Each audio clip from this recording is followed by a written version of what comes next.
Hi. In this video, I'm going to go through the Chat Analytics basic training.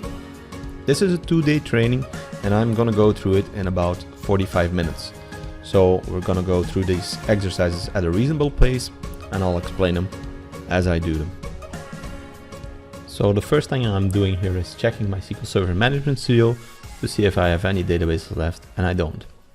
So I go to the data manager, I check if there's any projects. There's none there.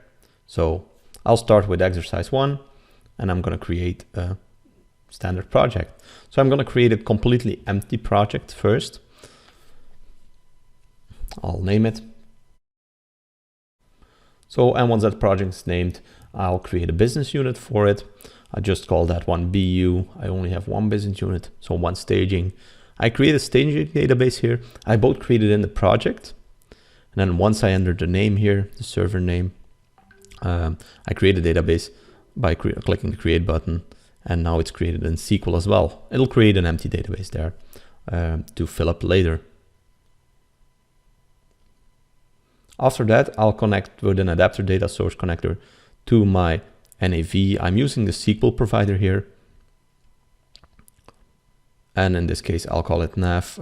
It's an older NAV database, 2015. So I found my NAV database and I got a little SQL database here, Demo Corporation, and it looks up the company table, which it needs for NAV. I'll keep all the settings standard, and here I can check up my companies I want to use. I'll proceed with that. And after that, I'm going to read the objects, and it's just going to read the database structures, the table and the fields on it. So I can start selecting data on there. Depending on your data source, this can take anywhere from 10 seconds to a couple of minutes, your connection speed and the database size. So once that's done, we can start selecting our data in the right pane. So I'll start off with a couple of simple tables.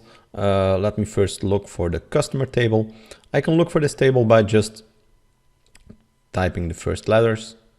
There we go. And I'm looking for the number field and the name field of this customer. And maybe something to split them up or group them up, like the country region code or the salesperson. There we go. Next up, I'll do the same for the item table. Grab an item number and grab the item description. There you go. And then lastly, I'll go for a more fact-oriented table where we have, for example, the sales invoice line. It's not going to give us a complete picture, but it's good for this exercise. So of this sales invoice line, I'm getting, of course, my sell to customer number. Could be my bill to customer number, depending on which one you want to report on. I got an amount in there, and I'll go back a bit, and I will pull the number as well, which contains the item numbers, of course.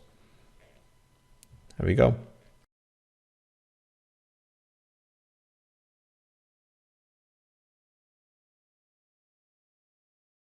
So what I'm going to do now, I'm creating the data warehouse to pull them towards a data warehouse in this project.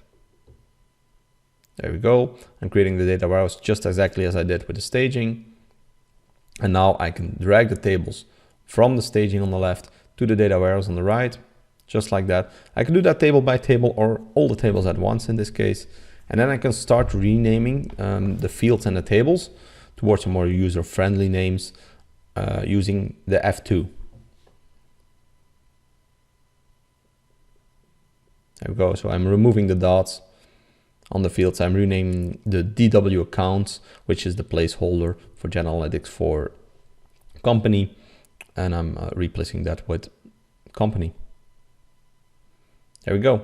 Once this is done, I'm going to quickly set up my execution so it can do more threads and speed up the exercises a bit.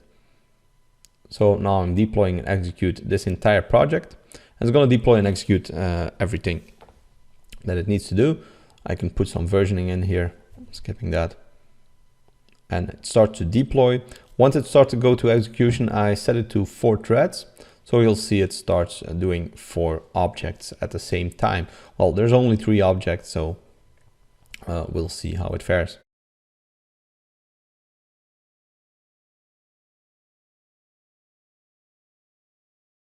There we go.